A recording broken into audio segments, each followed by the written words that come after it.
ফুলের সুবাসিত সরোবর, যার সমগ্রটা জুড়ে দুর্লভ হলুদব পদ্মের সমাহার। বিলের স্বচ্ছ জলধারায় সূর্যের সেই আলো চিকচিক করছে, যা ছায়া প্রদানকারী বিল পাড়ের বৃহদাকার গাছটির নিম্ন সম্মুখে বসে মুগ্ধ নয়নে অবলোকন করছে বার্ধক্যোন্নত পদ্মিনী। চোখে তার অদ্ভুত রকমের তৃষ্ণা, কিন্তু বয়সের ভারে তা সহজে দৃষ্টিগোচর হয় না। বৃদ্ধাশ্রমটা এখান থেকে এক নজর ফিরলেই দেখা যায়। আজ এই বৃদ্ধাশ্রমে এসেছে সে 2 দিন হলো মাত্র। নিজের বাড়ির ওই বদ্ধ ঘরটাই থেকে থেকে বড়ই রসকসীন হয়ে গেছিল সে। তবে প্রিয় পদ্মময় সরোবরের সান্নিধ্যে থাকতে পেরে এখন ওই বৃদ্ধাশ্রমটাকেই সবচেয়ে শান্তিময় বাসস্থান হিসাবে আপন স্মৃতিপটে মেলে ধরতে চাইছে। আচ্ছা, কুমুদ কি এই স্থানটির কথা আজও মনে রেখেছে, নাকি তাকে না বলে বিদায়ের সাদরে সম্ভাষণে নিজেকে মেলে ধরাতে কুমুদ তার উপর আজও রয়েছে অভিমানে জরাজীর্ণ? বহুকাল পর এই কুমুদ নামক মানুষটাকে নিজের স্মৃতিপটে জায়গা দিতে পেরে অশ্রু সজল স্বপ্নীল নয়নজোড়া হতে অচেনা অশান্ত প্রভঞ্জন এসে দুফোঁটা নোনা জল অকস্মাৎ গড়িয়ে দিয়ে যায় তার। সেই প্রভঞ্জনের অশান্ত প্রবাহমান দিগন্তে দৃষ্টি ফেরাতেই সম্মুখের মানুষটাকে দেখে সে বিস্ময়ে বিমূর্ত হয়ে যায়। পদ্মিনীর কিছুটা দূর প্রান্তে একজন বার্ধক্যোন্নত ব্যক্তি পদ্মময় সেই সরোবরে পদ্ম কুড়িয়ে চলেছে। একজন বয়োবৃদ্ধ ব্যক্তিকে এরূপ চাঞ্চল্যকর কিশোরের ন্যায় লম্পঝম্প করতে দেখে পদ্মিনীর সেই পানি কিংকর্তব্য বিমূঢ় হয়ে চেয়ে রয়। সম্মুখ পানের ব্যক্তিটি হঠাৎ তাকে অবাক করে দিয়ে সদ্য প্রস্ফুটিত এক ঝাঁক পদ্ম নিয়ে তারই সামনে এসে দাঁড়ায়। লোকটির নিম্নভাগ বিলের জলে ভিজে একাকার, কুঁচকে যাওয়া মলিন চেহারায় প্রশান্তিমাখা হাসির রেশ। আপনি কি এই বৃদ্ধাশ্রমে নতুন এসেছেন? না, আসলে এর আগে কখনো দেখিনি তো। পদ্মিনী কোনো জবাব না দিয়ে তার নিকট হতে দৃষ্টি ফিরিয়ে নিয়ে পদ্মবিলের চাকচক্যময় সরোবরে পুনরায় দৃষ্টি সজল হয়, যেন সে আজও হাই স্কুল পড়ুয়া সেই মেয়েটি যে শান্তির খোঁজে প্রকৃতির সান্নিধ্যে হাজির হয়েছে, আর অপরিচিত এক সত্তা এসে তাকে সেই উপভোগ্যময় মুহূর্তেও বিরক্ত করছে। কৈশোরকালের কথা মনে পড়ে যায় তার। সম্মুখের লোকটি হলুদাভ পদ্মগুলো পদ্মিনীর পাশে রেখে তার ন্যায় পাযুগল বিলের জলে ডুবিয়ে রাখে। এরপরই সে বদ্ধ দৃষ্টিতে নির্মল সমীরণের শীতল সুবাস নাসিকার অতলে টেনে নিয়ে অতীতের সেই নির্ভেজাল স্মৃতিস্মারকে ডুব দিয়ে অস্ফুট স্বরে বলে ওঠে, আজও বদলাওনি তুমি পদ্মিনী, ঠিক একই রকম আছো সেই ভাবগাম্ভীর্য। বারংবার বিষাদ বিমূঢ়তায় ছেয়ে যাওয়া আর পদ্মময় সরোবরে নিজের মনক্ষুণ্ণতার গল্পগুচ্ছ ব্যক্ত করে প্রকৃতির সুরে সুর মেলানো অপরূপা আত্মজা। কৈশোর আর যৌবনেও এই একই তুমিটাকেই অবলোকন করেছিলাম, তবে তুমি তো বদলে গিয়েছিলে, এমন অপরিচিত তুমিতে যাকে আমি কখনোই চিনতাম না। তবে আজ আরও একবার সেই পুরনো তুমিটা কি করে উদয় হলো বলতে পারো? কুমুদ ম্লান হেসে লোকটির নয়নজোড়া পিটপিট করে খুলে পদ্মিনীর পানে তাকায়, আর তার হাতে থাকা কুমুদেরই দেওয়া সরু দেখতে ব্রেসলেটটি দেখে বিস্তর এক হাসির আভা তার ঠোঁটের কার্নিশে প্রস্ফুটিত হয়ে ওঠে। নিম্ন সম্মুখে থেকে দৃষ্টি সরিয়ে নিয়ে সে হেসে বলে, তাই বৃদ্ধাশ্রমে কি করছো হঠাৎ? আবারও হৃদয় চিত্তে মানব সেবায় স্বকীয় অভিস্পাত জাগ্রত হলো নাকি? বিস্ময় থেকে যেন পদ্মিনী বেরই হতে পারছে না। চোখ জোড়ায় তৃষ্ণারত দৃষ্টির বদলে এখন যেন প্রাপ্তির ছায়া। স্থির দৃষ্টি নিবদ্ধ রেখেই সে বলে, আমি তো নিজেই এখন এই বৃদ্ধাশ্রমের বাসিন্দা, তাদের সেবার করার মতন বয়স কি আর আছে? মানে কি বলছে এসব? তুমি এই বৃদ্ধাশ্রমের বাসিন্দা হতে যাবে কেন? পর মুহূর্তেই হেসে বলে, হায় রে, রসিকতাতে তুমি সর্বদাই কাঁচা ছিলে, আর আজও তাই আছো। আমি রসিকতায় কাঁচা বলি তো তা করা থেকে সর্বদা বিরত থাকতাম। অগত্যা আজ কেন অকস্মাৎ তা করতে যাব বলো? তুমি আমার কথা ছাড়ো, নিজের কথা বলো। তুমি এখানে কি করছো স্ত্রী সন্তান ফেলে? আর আমাকেই বা চিনলে কেমন করে?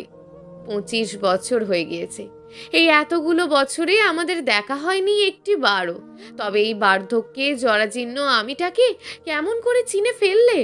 তাচ্ছিল্যের হাসি হেসে কুমুদ বলে, হাসালে ভীষণ পদ্মিনী। স্ত্রী সন্তান, হায়, প্রশ্নটা আমার করার কথা ছিল নয় কি? তুমি স্বামীর সন্তান ফেলে এখানে কি করছো? আর শেষে যেন কি বললে, চিনলাম কি করে? আমি তোমায় বলেছিলাম পদ্মিনী, যদি হাজার ভিড়ের মাঝে তুমি হারিয়েও যাও, আমার এই দৃষ্টি কেবল তোমাকেই খুঁজে ফিরবে।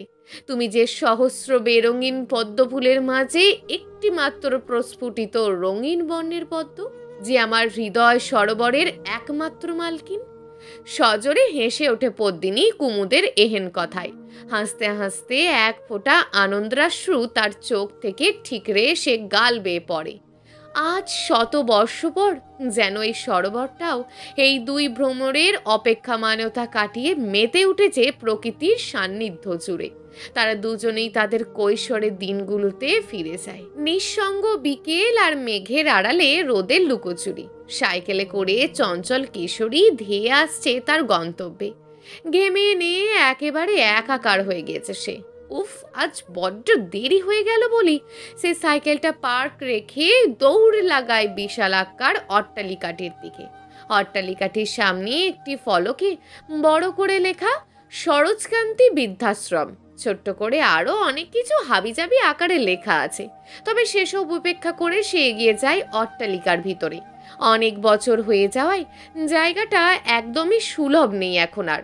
বৃদ্ধ মানুষগুলো এই ফাটল ধরা দেয়ালগুলোর মাঝেই কাটিয়ে দেয় তাদের জীবনের শেষ কটা দিন সঙ্গীহীনা। পদ্মিনী এই বৃদ্ধ মানুষগুলোকে ভীষণ ভালোবাসে। তাদের বাচ্চাপোনা, ছোট্ট ছোট্ট আবদার সবই পূরণ করতে সচেষ্ট থাকে সর্বক্ষণ।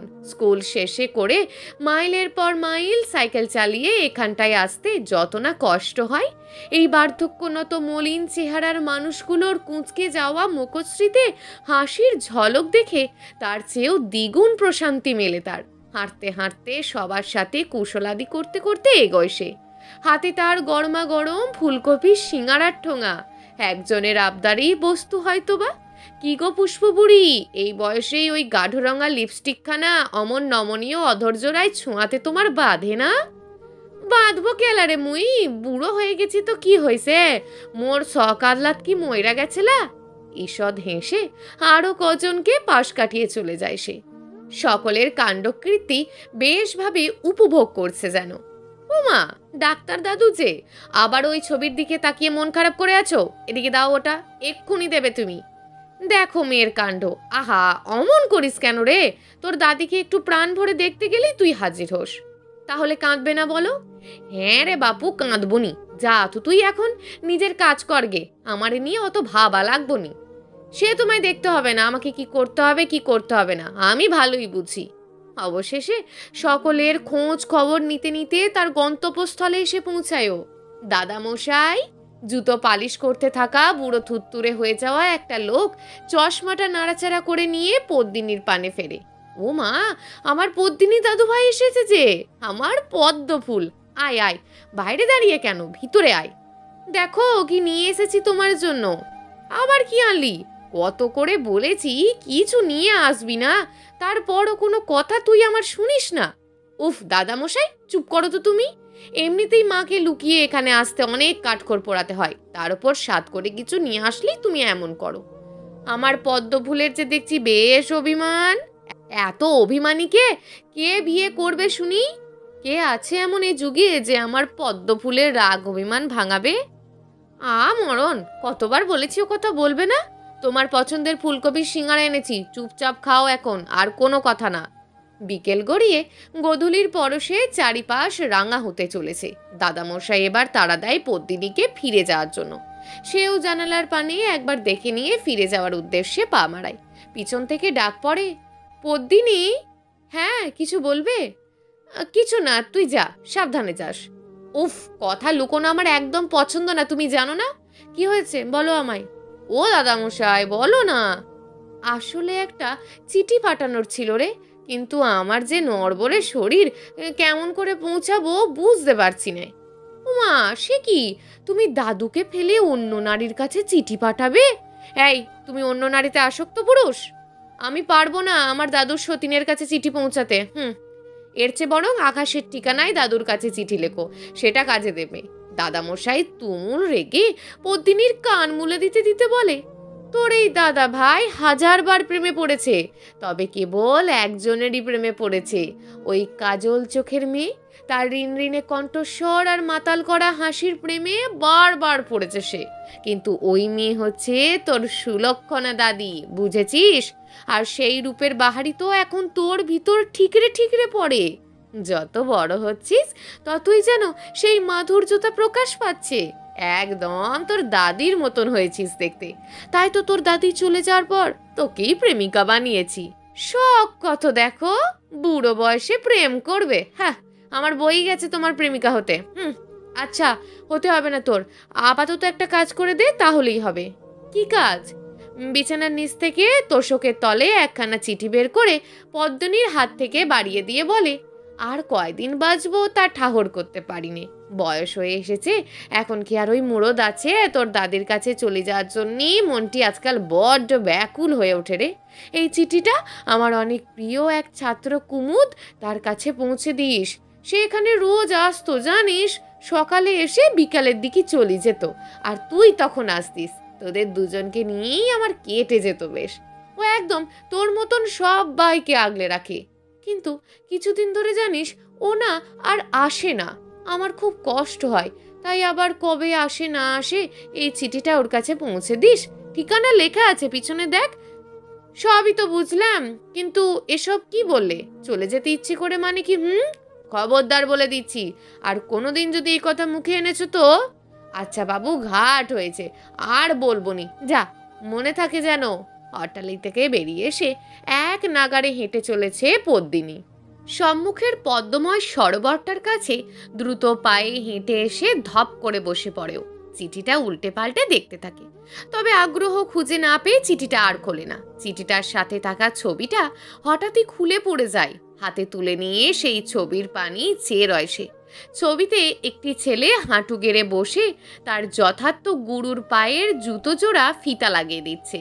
ছবিটি ঝাপসা, তার উপর ছেলেটির মুখও সেভাবে বোঝা যাচ্ছে না। তবে চেয়ারে বসে থাকা মেধহীন ফর্সা চামড়ার লোকটি যে তারই দাদামশাই, এ তার বুঝতে কিঞ্চিত পরিমাণও দেরি হয় না। ঠোঁটের কোণে মনের অজান্তেই বিস্তর হাসির আভা প্রস্ফুট হয়ে ওঠে তার। ছেলেটির প্রতি বেশ আগ্রহ জন্মায় তার এবার। মনে মনে টাহর করে কালই যাবে সে ওই ঠিকানায়। চিঠির খামটা পূর্বের ন্যায় মুড়ে নিয়ে বিলের জলে পা ডুবিয়ে বসে সে। আচ্ছা, এই বৃদ্ধ মানুষগুলোর কথা, তাদের মনের গহীনে থাকা ব্যথা কেউ কি কখনো জানবে, বুঝবে? কি করে পারে মানুষ তাকে সারা জীবন আঁকলে রাখা মানুষটিকে অপরের রাস্তায় ছেড়ে দিতে, তাও এমন একটা প্রহরে যখন সেই মানুষটার তাকেই সবচেয়ে বেশি প্রয়োজন? দাদামশাই, যে কিনা বটগাছ রূপে স্বীয় যৌবনকাল বাবার দায়িত্ব পালনেই কাটিয়ে দিয়েছে, সেই মানুষটাকে আজ অন্যের কথায় কি সহজে এই বৃদ্ধাশ্রমে ফেলে চলে গেল তার বাবা। অথচ তার মায়ের সাথে তো কেবল কিছু বছরের পরিচয় মাত্র। আর এই বয়সের ভারে নুইয়ে পড়া মানুষটা, সে যে তার জন্মকাল থেকে তার সঙ্গী হয়ে আছে তার বেলা। মানুষ কেন এই বৃদ্ধ মানুষগুলোর বাচ্চাপোনা আর অহেতুক রাগান্বিত মুখশ্রীর পেছনে থাকা ভালোবাসাময় সত্তাটিকে দেখতে পায় না? এর উত্তর যেন পদ্মিনীর মস্তিষ্কে বারংবার দাগ কাটে, কিন্তু উত্তর কখনোই মেলে না। তার কাছে তার মা একজন নিষ্ঠুর মননশীলতা সম্পন্ন মানুষ, আর সবচেয়ে ভরসা আর আশার স্থল হচ্ছে তার দাদামশাই। আর একজনও ছিল তার দাদিমা, যিনি এখন দূর আকাশের নাম না জানা প্রদেশের বাসিন্দা। তার জীবনে যেন কোনো এক কিছুর ভীষণ রকম অভাব, যে অভাবটা কেবল দাদামশাইয়ের কাছে এলে আর এই বৃদ্ধাশ্রমের মানুষগুলোর সান্নিধ্যে থেকেই কিছুটা হলেও প্রশম হয়। আজ বৃদ্ধাশ্রমে যাওয়া হয়নি পদ্মিনীর। দাদামশাইয়ের দেওয়া ঠিকানা খুঁজতেই সময় ফুরিয়ে গেল অনেকটা। কিন্তু পদ্মময় সরোবরে প্রতিদিন একটিবার না গেলে যে তার মন সায় দেয় না। সেখানে গোধূলি বেলার পূর্বেই একটিবার যেতেই হবে। ভাবতে ভাবতেই একটি ইটের খাঁচার অনুরূপ দালান সংলগ্ন বাড়ির সামনে এসে সে স্থির হয়। অবাক নয়নে বাড়িটার দিকে এক পলক চেয়ে নিয়ে দাদামশাইয়ের দেওয়া খামে উল্লেখিত ঠিকানাখানায় চোখ বুলিয়ে সে অস্ফুট উচ্চারণ করে, পদ্মভিলা নামের সাথে যে বাড়ির কোনরূপ মিল খুঁজে পাচ্ছি না। বাহিরটায় যদি অমন হয়, ভিতরটা না জানি কেমন হবে। পর মুহূর্তেই মাথা হেলিয়ে নিজেকে গোছালো রূপে বুঝে নিয়ে এলোমেলো পা ফেলে এগোয় সামনে। দালানের একাংশে ছায়া দেওয়া বাগানবিলাস গাছটার পাতাগুলো দিকে মুগ্ধ নয়নে একবার চেয়ে নিয়ে কড়া নাড়ে। কেউ দরজা খুলল না। এবার পদ্মিনী দুবার কড়া নাড়ল। দরজা খোলা হলো। সব্যকে থাকা শক্ত গোছের শীর্ণদেহী মানুষটাকে দেখে অপলক দৃষ্টিতেই পদ্মিনী তাকে ওপর নিচ হতে অবধি অবলোকনে ব্যতিব্যস্ততায় মত্ত হয়। পরনে নীলাভ সবুজ পাঞ্জাবি, গায়ে জড়ানো ঈষৎ বাদামি বর্ণের চাদর আর চোখে আটা চশমা। গায়ের রং ফ্যাকাশে, তবেই ফিকে হয়ে যাওয়া বর্ণময় জীর্ণ চেহারাখানা পূর্বে কিরূপ ছিল তা অনুমান করা শক্ত নয়। পুরুষ মানুষও তবে সৌন্দর্য হয়। কে হে তুমি? চিনলাম না তো তোমায়। ভ্রমের মাঝে আচমকা ফোড়ন কাটায় পদ্মিনী হকচকিত হয়ে চোখ ঝাপটে বলল, আমি হলাম পদ্মিনী, অরবিন্দ তপোদার আমার দাদামশাই। আপনি কুমুদ তো? কি, তুমি অরবিন্দ স্যারের নাতনি? দেখেছো কি কাণ্ড! আমি তোমায় বাহিরে দাঁড় করিয়ে রেখেছি। এসো এসো, ভিতরে এসো, আমি কুমুদ। কাঙ্ক্ষিত মানুষটিকে পেয়ে স্বস্তির নিঃশ্বাস ফেলে পদ্মিনী তার সাদরের সম্ভাষণে সায় দিয়ে দালান ফিরিয়ে দরজার উপারে প্রবেশ করে। বাইরে থেকে দেখা ইটের খাঁচানুরূপ ভিতর থেকে যে এতটা অপূর্বভূত হতে পারে তা পদ্মিনী কল্পনাতেও আনেনি। ঘরটা বেশ গোছালো। একপাশে ছবি আঁকার কিছু ক্যানভাস পলক ঝাপটেই দৃষ্টিগোচর হয় যেন। দেওয়ালের একটি বিশাল অংশ জুড়ে সরোজকান্তি বৃদ্ধাশ্রমের সম্মুখের পদ্মবিল আর বৃদ্ধাশ্রমের ছবিটা রং তুলিতে অত্যন্ত নিখুঁতভাবে আঁচড় কাটা। ছবিটির দিক থেকে যেন পদ্মিনী চোখ ফেরাতেই পারছে না। পদ্মিনী! বিষম খেয়ে পিছন ফিরে পদ্মিনী জবাব দেয়, জি, আসলে আমি বিজোড় সংখ্যাটা খুব অপছন্দ করি। তাই আপনি প্রথমে 3 বার নক করায় দরজা খুলতে বিরক্তি সূচক অনুভব হওয়ায় খুলতে বিলম্ব হয়েছে। আপনি কিছু মনে করবেন না। একথা শুনে পদ্মিনীর বেশ ইচ্ছে হলো শুধাতে যে কেন তার বিজোড় সংখ্যা এত অপছন্দ, কিন্তু অপরিচিত একটা ছেলেকে এভাবে প্রশ্ন করাটা যুক্তিসঙ্গত না হওয়ায় তার শুধাতে পারে না। আচ্ছা, আপনি বসুন, আমি আপনার জন্য কিছু আহারের ব্যবস্থা করি। না, শুনুন, কিছু বলবেন? উফ, আমার এমন লাগছে কেন, কথাই তো বলতে পারছি না। পদ্মিনী!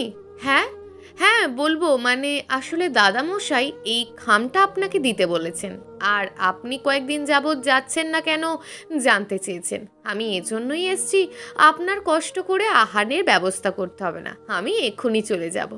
হাত বাড়িয়ে খামটা নিয়ে কুমুদ এক দৃষ্টিতে চেয়ে থেকে অকস্মাৎই ঠোঁটের কোণ প্রশস্ত করে অপরিমেয় প্রশান্তিময় জানান দেয়। পদ্মিনী মুগ্ধ নয়নে সেই প্রশস্ত হাসির রেখা অবলোকন করে।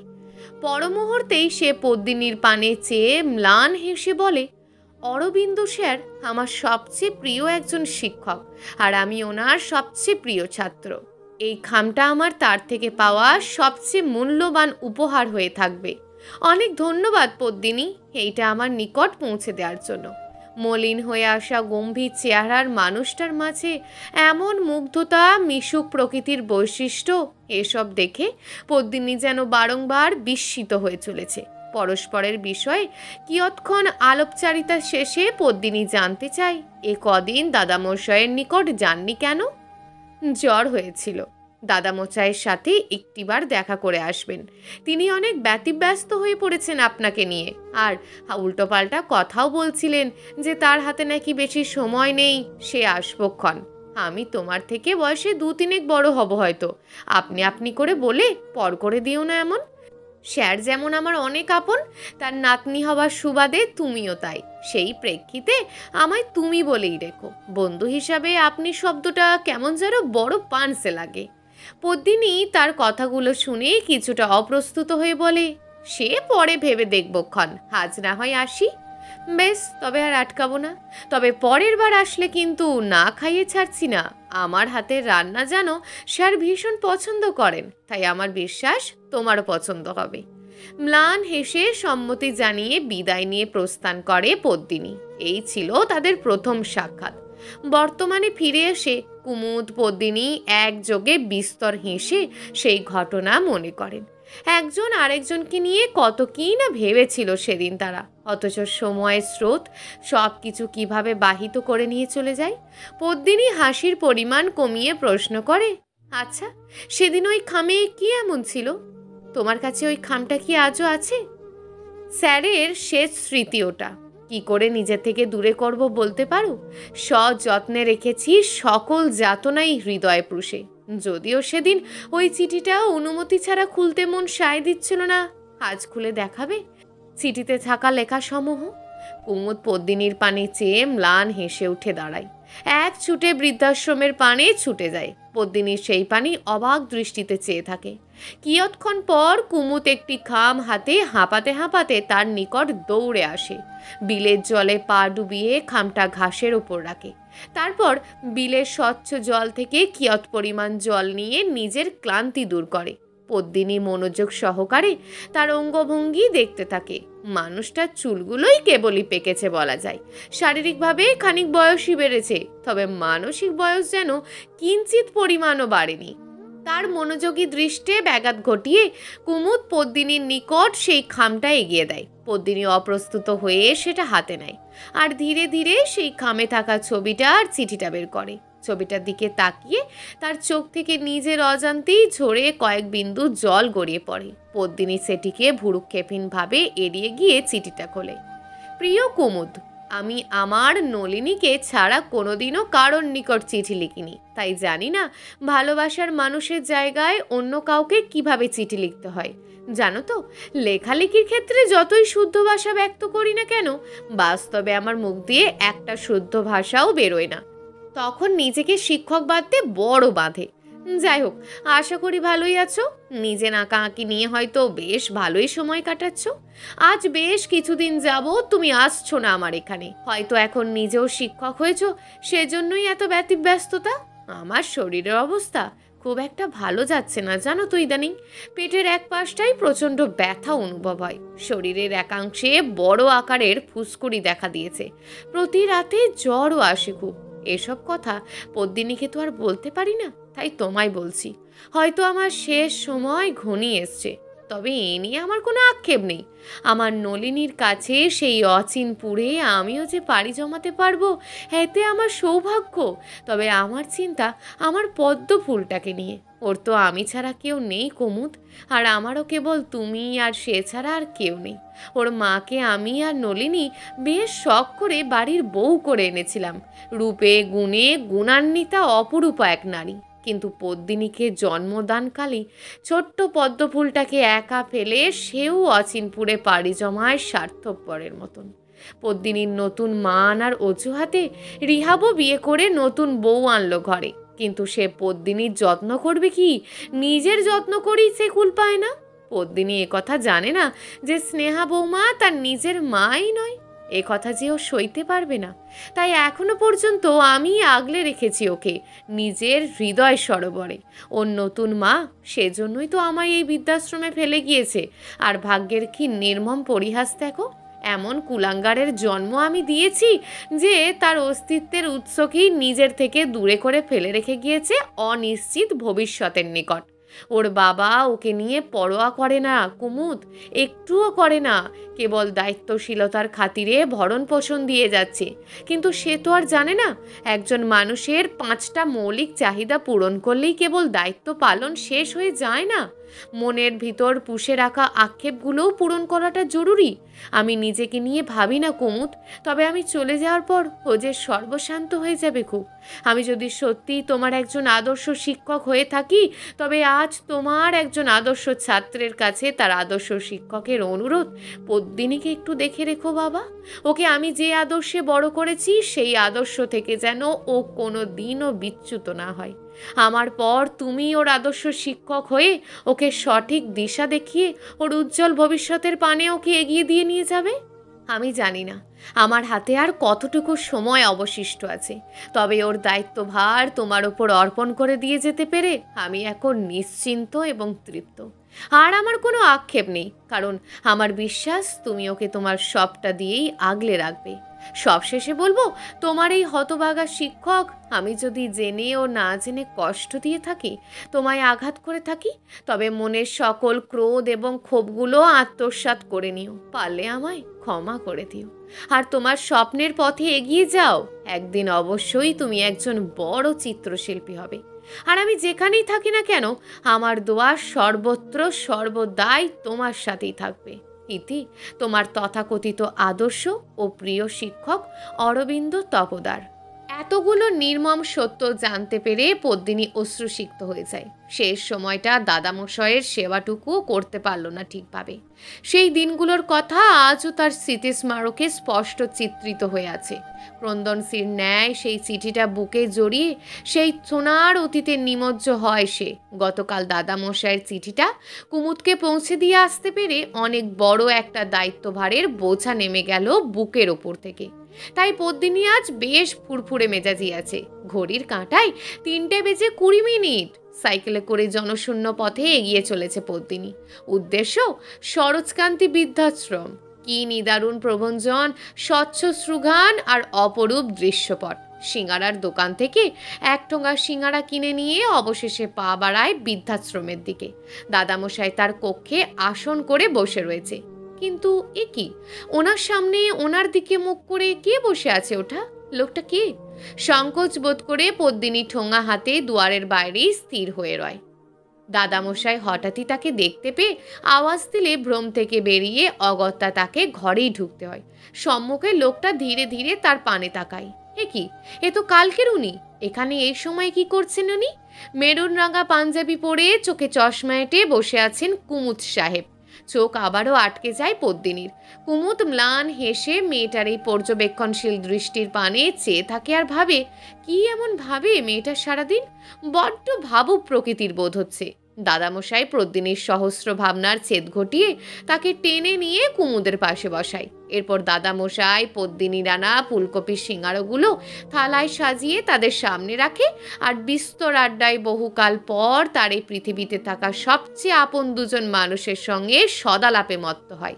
কুমুদ পদ্মিনীও তাদের প্রিয় মানুষটির সাথে এই অসাধারণ মুহূর্তটি বেশভাবে উপভোগ করে। পদ্মিনী বৃদ্ধাশ্রম ছাড়িয়ে সাইকেল নিয়ে হেঁটে হেঁটে পদ্মময় সরোবরের কাছে এসে থামে।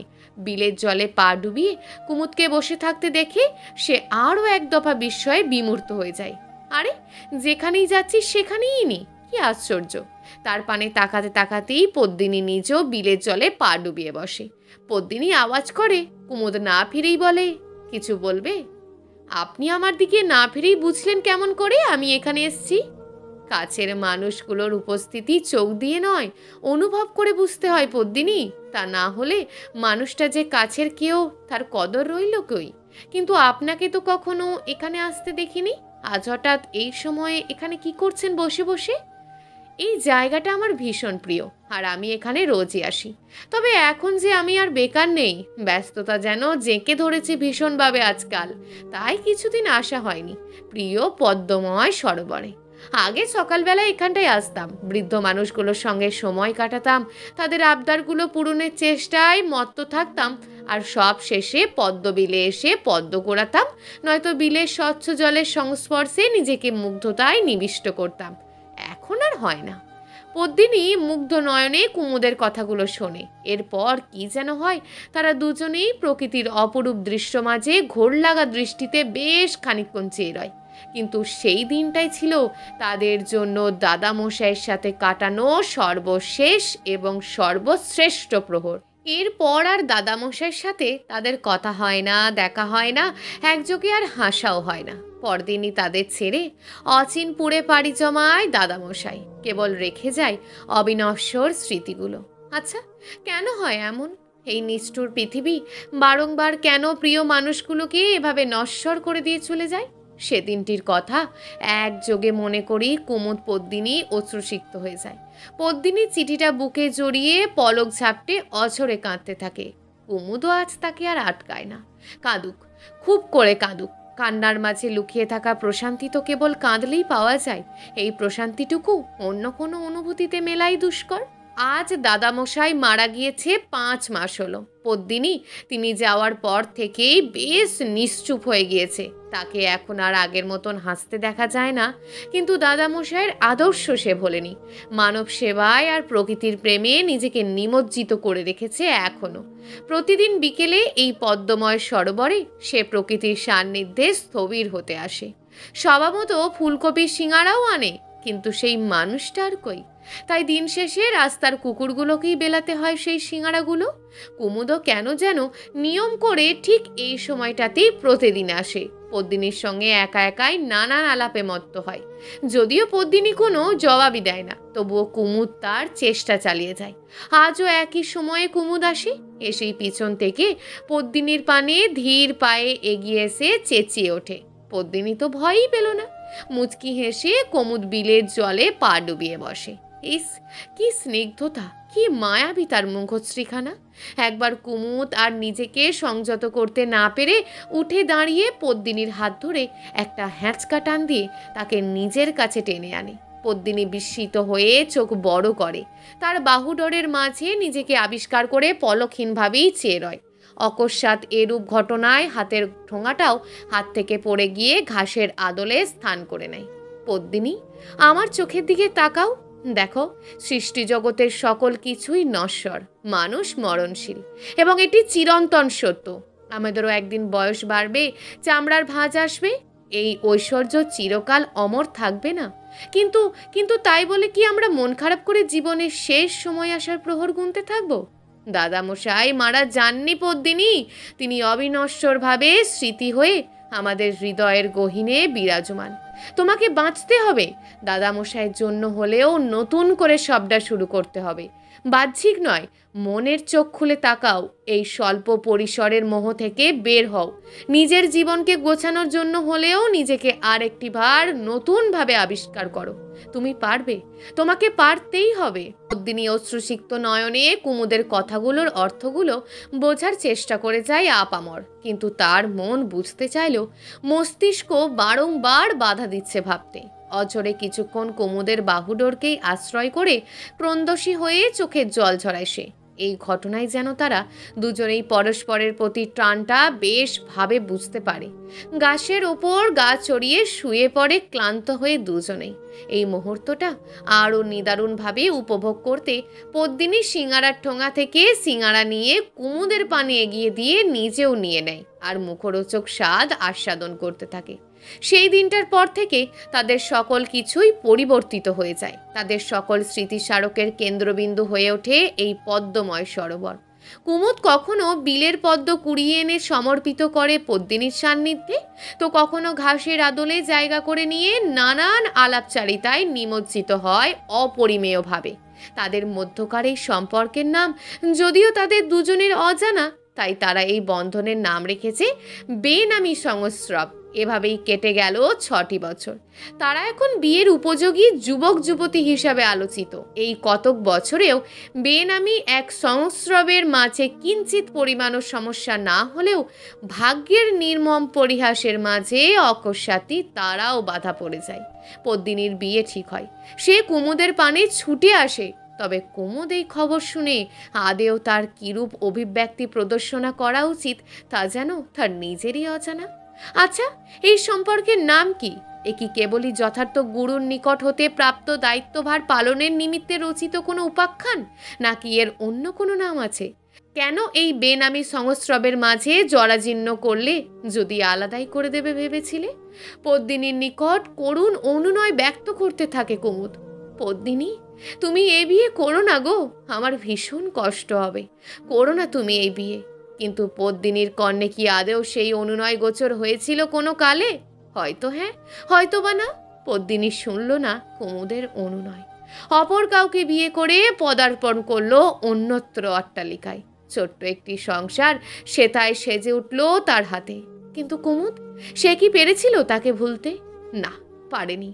আইবুড়ো হয়েই কাটিয়ে দিয়েছে বাকিটা কাল পদ্মিনীর স্মৃতিগুলোকেই আশ্রয় করে। আজ তার বড্ড আফসোস হয় এই ভেবে, আচ্ছা, সেদিন যদি আমি সেই বেনামি সম্পর্কের একটা নাম দিতাম, যদি মনের গহীনে লুকায়িত অনুভূতির কথা তাকে ব্যক্ত করতাম, তাহলে আজ কি সেই সাজানো সংসারটা আমার হতো? কুমুদের অতীত সম্বন্ধে জেনে পদ্মিনী বাকরুদ্ধ হয়ে যায়, তার বুক ভারী হয়ে আসে। কুমুদ নিজের অশ্রুসিক্ত নয়নজোড়া দুহাতে মুছে নিয়ে পদ্মিনীকে এবার তাড়া দেয়। সন্ধ্যা হয়ে এসেছে, এবার ওঠা উচিত। কিন্তু তারও যে খুব করে জানতে ইচ্ছে হয়, কেন পদ্মিনী আজ এই বৃদ্ধাশ্রমে এসেছে। কি করে সেই বৃদ্ধাশ্রমের বাসিন্দা হতে পারে? তার তো সবই আছে। পদ্মিনী তার এরূপ আগ্রহসূচক মুখশ্রী পানে চেয়ে কিঞ্চিত হেসে বলতে শুরু করে, আচ্ছা কুমুদ, আচ্ছা, অর্থই কি সকল সুখের মূল? কুমুদ মাথা নাড়িয়ে না সূচক অভিব্যক্তি জানালে পদ্মিনী শব্দ করে হেসে ওঠে আর বলতে থাকে, যদি তা না হয় তবে মানুষ কেন তার সমগ্র জীবনটা এই অর্থের পেছনেই ব্যয় করে? পুরুষ মানুষ যেন ভীষণ বোকা, তারা ভাবে নারীকে কেবল অর্থ দিয়েই সুখী করা যায়। আসলে কি তাই? না, নারী চায় একটু সময়, একটু ভালোবাসা আর একটু যত্ন, এতেই তার সকল অভিপ্সা পূর্ণ হয়ে যায়। কিন্তু পুরুষ মানুষ এটা বোঝে না, আর বলে বেড়ায় নারীর মন বোঝা নাকি সবচেয়ে কঠিন। কি হবে এত অর্থের পেছনে দৌড়ে, যদি সেই অর্থ জীবনে কাজেই না লাগে? আমার স্বামীও তাই ছিল। বাবা নিজের ব্যবসার প্রফিট বাড়ানোর জন্য আমায় এমন একজন মানুষের নিকট হস্তগত করলো, যাকে শেষ সময় পর্যন্ত কখনো নিজের করেই পায়নি। তোমার আর আমার বিষয়টা জানি না কি করে বাবা জেনে গিয়েছিলেন, আর আমাকে আগাম সতর্কবার্তা দিয়েছিল তোমার সাথে না মেশার। যদি মিশি তবে ক্ষতিটা তোমারই হবে। তাই আমি নিজের ভাগ্যকে মেনে নিয়ে পাড়ি জমিয়েছিলাম অজানার পথে। কিন্তু সেই সতর্কবার্তা যে কেবল নিছকই একটি বাহানা ছিল, তা বুঝতে আমার একটু বেশি দেরি হয়ে গিয়েছিল। বোধহয় যখন আর কিছুই করার অবশিষ্ট ছিল না, তাই তোমার দেওয়া শিক্ষাকেই আশ্রয় করে কালের স্রোতে নিজেকে বাহিত করতে চেয়েছিলাম। একটা সংসারও নিজের হাতেই সাজিয়েছিলাম। আমারও একটা পরিবার হলো। সেই পরিবারে আগত নতুন সদস্যদের সুশিক্ষায় শিক্ষিত করে মানুষের মতন মানুষ করলাম। কিন্তু দেখো, ভাগ্যের কি নির্মম পরিহাস! যেই মায়ের নারীচেরা ধনরূপে একদিন যারা এই পৃথিবীতে আলো দেখেছিল, আজ তারাই তাদের সেই জন্মদাত্রী মাকে অনিশ্চিত ভবিষ্যতের আদলে হস্তগত করে চলে গেল। অর্থ সব পারে কুমুদ, অর্থ সব পারে। একজন মানুষকে অমানুষেও পরিণত করতে পারে, যার প্রমাণ আজ আমি স্বচক্ষে অবলোকন করছি। আমি ভুল ছিলাম, ভেবেছিলাম আমি ওদের মানুষের মতন মানুষ করতে পেরেছি, কিন্তু না। আমি যতটুকু সময় নিয়ে যত্নের আদলে তাদের মানুষ করেছি, অর্থ তাদের অমানুষে পরিণত করতে তার অর্ধেক সময়ও নেয়নি। নিমেষের মাঝে সব কিছু বদলে দিয়ে চলে গেল। আর উনি তো তার সমগ্র জীবনটাই অর্থের পিছনেই ব্যয় করেছেন। কিন্তু দিন শেষে কি পেল বলতে পারো? শেষ বয়সে এসে পুরনো স্মৃতিগুলোকে আশ্রয় করে যে হেসে খেলে সময়টা জীবনযাপন করবে, তারও তো কোনো অবকাশ ছিল না। তবে আমার আর আক্ষেপ নেই, কোনো অভিযোগও নেই, কিন্তু কিঞ্চিত হলেও আফসোস হয় জানো তো। মনে প্রশ্ন জাগে, সেদিন তার হাতে হাত না রেখে তোমার হাতে হাত রাখলে কি আজ আমার ভাগ্যটা অন্যরকম হতো? পদ্মিনীর কথাগুলো একাগ্র চিত্তে শুনে কুমুদ অশ্রুসিক্ত হয়ে যায়। তবে নিজেকে সামলে নিয়ে গলায় আটকে আসা কান্না সমূহ আত্মসাৎ করে নিয়ে পদ্মিনীকে বলে, ছাড়ো তো এসব পুরনো কথা, এসব এখন বলে লাভ আছে কোনো? চলো চলো, সন্ধ্যা হয়ে আসছে, বৃদ্ধাশ্রমের দিকে যাওয়া যাক এবার। পদ্মিনী সায় দিয়ে ধীরে ধীরে ওঠে। তারা দুজন একসাথে বৃদ্ধাশ্রমের দিকে এগিয়ে যায়। সদর দরজা পেরিয়ে কিঞ্চিত সামনে আসতেই অকস্মাৎ একটি জায়গায় চোখ আটকে যায় পদ্মিনীর। এ কি, এ তো তার আর দাদামশাইয়ের ছবি, কিন্তু এই ছবিটা এত বড় ফ্রেমে এখানে কেন টাঙিয়ে রাখা হয়েছে? পর মুহূর্তেই সে বুঝতে পারে এটা কোনো ক্যামেরাবন্দি ছবি নয়, বরং নিখুঁত হস্তে রং তুলিতে আঁচড় কাটা অসাধারণ এক দৃশ্যপট। আর এই কাজ সে কুমুদ ব্যতীত অন্য কারোর হতেই পারে না, তা তার অজানা নয়। পদ্মিনীকে এক দৃষ্টে ছবিটির দিকে মুগ্ধ নয়নে চেয়ে থাকতে দেখে ষাটোর্ধ্ব বয়সী এক মহিলা এগিয়ে আসে আর তার পাশে এসে দাঁড়ায়। কিয়ৎক্ষণ চুপ থেকে তিনি ছোট্ট করে শ্বাস ফেলে ভাঙা ভাঙা কণ্ঠে বলে ওঠে, এইটা পদ্মিনী আপার ছবি। আর পাশেরটা হইছে হের দাদামশাই। এই বৃদ্ধাশ্রমে আমি এই ছোট্ট থাইকা আছি আমার মায়ের লগে, উনিও এইখানে কাম করতো, তাই ভালোবাসার পেশা হিসাবে এইটারে বানাইয়া নিছি। এই বৃদ্ধাশ্রমে জায়গা খান যখন নিলামে উঠতেছিল তখন পদ্মিনী আপাই আশ্রমটারে বাঁচাইছিল নিলামে উঠার হাত থাইকা। এর স্মরণে এর ছবি খান এনে টাঙাইনা রাখছে। এই আশ্রমটারে হেই নিজের বাড়ি লাহান আগলাইয়া রাখছে, আর মানুষগুলারে নিজের পরিবারের লাহান। যেই মানুষটা এই বৃদ্ধাশ্রমের লাইগা, এই মানুষগুলোর লাইগা এত কিছু করলো, হের স্মরণে এইটুকু করা তো আবশ্যক হয়। হেতে এত অবাক হওয়ার কি আছে লাবু? পদ্মিনীকে এক নাগারে এসব কথা বলেই কারোর একজনের ডাকে সাড়া দিয়ে খাড়াও খাড়াও আইতাসি বলে অন্যত্র চলে যান মহিলাটি। পদ্মিনী অশ্রু জল দৃষ্টিতে চেয়ে থাকে সেই পানে। এরপর জিজ্ঞাসুক দৃষ্টিতে কুমুদের পানে ফিরলে কুমুদ তাকে ম্লান হেসে বলে, এত অবাক হওয়ার কিছু নেই পদ্মিনী, জানি কি ভাবছ। এত অর্থ কে দিল, কেন দিল, আর তোমার নামেই বা কেন দিল? উত্তর হচ্ছে আমিই দিয়েছি। কি করতাম বলো? তোমায় কথা দিয়েছিলাম যে এই বৃদ্ধাশ্রমকে নিজের বাড়ির মতন করে আগলে রাখবো, এই মানুষগুলোকে নিজের পরিবারের মতন করেই ভালোবাসবো। নিজের ভিটে চোখের সামনে অন্য কাউকে কেড়ে নিতে দেখে কেউ কি চুপ থাকতে পারে? থাকতে পারে? নিজের পেন্টিংকে অন্যের কাছে বেচে দিয়েছি তাই। আমায় ক্ষমা করো পদ্মিনী, আমি চিত্রশিল্পী হতে পারলাম না। আমার শত স্বপ্নের আদলে গড়ে তোলা সৃষ্টিশীল বস্তুগুলো এখন অপরের মালিকানায় সংরক্ষিত। তবে এ নিয়ে আমার আক্ষেপ নেই পদ্মিনী, নিজের দেওয়া কথাগুলো রাখতে পেরে আমি দায় মুক্ত। কুমুদের পুরো কথা শেষ না হতেই পদ্মিনী তাকে জড়িয়ে ধরে তার বক্ষে মুখ লুকোয়, আর এতকাল যাবৎ জমিয়ে রাখা সকল আত্মচিৎকার সমর্পিত করতে থাকে। তার মস্তিষ্কে নানান প্রশ্নে জটলা ঘুরপাক খেয়ে যাচ্ছে। ভালোবাসা এরকমও হয়? কাউকে ভালোবেসে এভাবে নিজের সকল স্বপ্নগুলোকে বিসর্জন দেওয়া যায়? আচ্ছা, সে কি চাইলেই পারতো না আমাকে ভুলে অপর কাউকে জীবন সঙ্গিনী করে সুন্দর একটা জীবন সাজাতে? সে কি চাইলেই পারতো না নিজের সৃষ্টিশীল সৃজনকে নিজের জন্য কাজে লাগিয়ে আজ একজন শ্রেষ্ঠ চিত্রশিল্পী হয়ে উঠতে? চাইলেই তো পারতো, কিন্তু সে তা করেনি।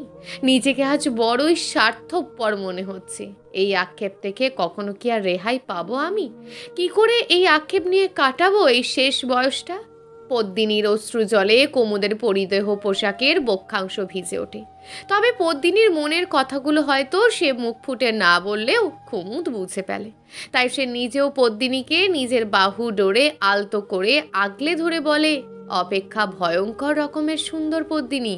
সেদিন যদি আমাদের দুজনের অকথিত ভালোবাসা পূর্ণতা পেত, তাহলে হৃদয়ের গহীনে সৃষ্ট ভালোবাসাময় এই নিবেদনগুলো অপূর্ণতার আদলে থেকে প্রতিটা মুহূর্তে যে আনন্দ অনুভব করা যায় তা আমি অনুভব করতে পারতাম না। অপূর্ণতার মাঝেও যে এক অদ্ভুত রকম সৌন্দর্য লুকায়িত আছে তা আমি উপলব্ধি করতে পারতাম না।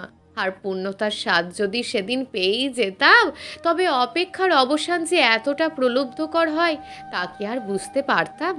পদ্মিনী তার বক্ষ মাঝি মুখ গুজে ভাঙা কণ্ঠে বলতে থাকে, কিন্তু যদি এই অপেক্ষা আজ বৃথা যেত, আর কোনোদিন যদি আমাদের সাক্ষাৎ না হতো, তাহলে কি এতকালের অপেক্ষার পর কোনো মানে থাকতো?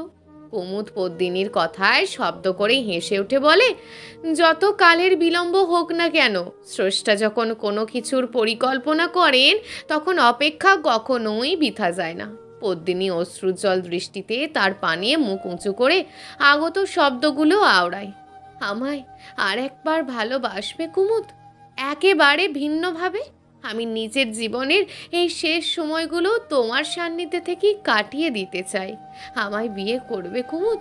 চলো না আরেকটিবার দুই বুড়ো বুড়ি এই শেষ বয়সে এসে পরিণয়ের পরিতোষে সিক্ত হই। করবে আমায় পরিণয়? কুমুদের ঠোঁটের কোণ প্রশস্ত হয়ে ওঠে, সমগ্র মুখশ্রীতে তার প্রশান্তিময়তা আর তৃপ্তির ছায়া। বহুকাল যাবৎ তৃষ্ণার্ত দুটি সত্তা কুমুদ পদ্মিনী আজ একত্রিত হয়ে নানান সদালাপে মত্ত। তাদের এখনো বিশ্বাস হচ্ছে না সত্যিই তারা দুজন এখন দম্পতি। অদেখা স্বপ্নসমূহ যে এভাবে কোনোদিন পূর্ণতা পাবে তা তারা কল্পনাতেও আনেনি। হয়তো তাদের মিল হওয়াটা তাকদিরে এভাবেই লেখা ছিল। অপেক্ষারা ফুরিয়ে আসলে পূর্ণতার আদলে জেগে ওঠা তৃপ্তিময়তার স্বাদ যে এতটা প্রলুব্ধকর হতে পারে তা নিতান্তই কল্পনাতীত। আচমকা পদ্মিনীর চিরস্থিত মজ্জা আর হৃদয় চিত্তে ভীত জেগে ওঠে কুমুদকে নিয়ে। সে ভীত সন্ত্রস্ত চাহনিতে তার পানে তাকায়, আর একটি হাত শক্তভাবে আঁকড়ে ধরে গলা জড়ানো কথায় বলে, কুমুদ, তুমি আমায় কখনো ছেড়ে যাবে না তো? না, এ কথা আমি ভাবতেও পারি না। তুমি আমায় কথা দাও, তুমি আমায় ছেড়ে কখনো তুমি কোথাও অচিনপুরের দিকে পা মারাবে না। কথা দাও। নিজের হৃদয়ে অনুদিত আবেগকে নিয়ন্ত্রণ করে কুমুদ পদ্মিনীর হাত জোড়া আরো শক্তভাবে আঁকড়ে ধরে তাকে আশ্বস্ত করে বলল, কথা দিলাম। সরোজিনী কান্তি বৃদ্ধাশ্রমের ভিতরে ও বাহিরে অপরিণত মানুষের ভিড়। এই স্থানটা এখন এক প্রকার পর্যটন কেন্দ্র তৈরি হয়েছে। আশ্রমের ভিতরটা জুড়ে কুমুদেরই নিখুঁত হস্তে অসাধারণ শিল্পের বিচরণ, যেমন মিউজিয়ামে সাজিয়ে রাখা সকল চিত্রকর্ম। সে যে বেঁচে থাকাকালীন কি অসাধারণ প্রতিভাবা সম্পন্ন একজন মানুষ ছিলেন তা এর দ্বারাই স্পষ্টত বোঝা যায়। আকাশের পানে মুখ উঁচু করে সেই ইভিপিতে থাকা কুমুদের ভয়েসগুলোই শুনছে একাকিনী। কুমুদের শেষ ভয়েসটুকু শোনার কার্যেই এখন ব্যতিব্যস্ত হয়ে আছে পদ্মিনী। যদিও প্রতিদিনই নিয়ম করে কুমুদের এই কণ্ঠস্বর শুনতে শুনতে তার এখন মুখস্থ হয়ে গেছে তার প্রতিটি কথাকলি, তবুও বারংবার শুনতেই ইচ্ছে করে তার বলা এই আবেগঘন শেষ কথাগুলো। আমায় ক্ষমা করে দিও পদ্মিনী, আমি তোমায় দেওয়া ওয়াদা রাখতে পারলাম না। হয়তো আমায় তোমার পূর্বে এসে অচিন পরে পাড়ি জমাতে হলো। কি করব বলো, এটাই যে এই নশ্বর দুনিয়ার নিয়ম, যা মেনে নেওয়া ব্যতীত অন্য কোনো বিকল্প নেই। তাই আমাদের কালের স্রোতে এভাবেই গুনে যেতে হবে অগণিত প্রহর। তুমি আমার উপর রেগে থেকো না, কথা দিচ্ছি পরপারে দেখা হলে আমরা আবার নতুনভাবে ভালোবাসবো। একে অপরকে ভালোবাসাময় প্রণয়নে আরও একবার সিক্ত হব। তুমি আমায় শেষবারের মতন ক্ষমা করো। পদ্মিনী এখন প্রতিদিনই কুমুদের স্মৃতি নিয়ে অজস্র ভাবনার মধ্যে থাকে। প্রহর গণে কবে ঘটবে তার সংবরণ, আর সেও পাড়ি জমাবে সেই অচিনপুরে তার কুমুদের নিকট। ততদিন তাকে বাঁচতে হবে আনন্দের সাথে।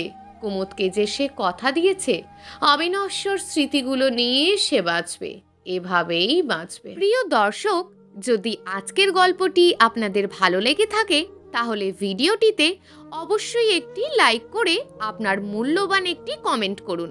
আর হ্যাঁ, চ্যানেলটিকে যদি সাবস্ক্রাইব করে না রাখেন তাহলে চ্যানেলটিকে অবশ্যই সাবস্ক্রাইব করে আমাদের পাশে থাকুন। দেখা হবে আগামীকালের নতুন এবং আকর্ষণীয় গল্প নিয়ে। ধন্যবাদ।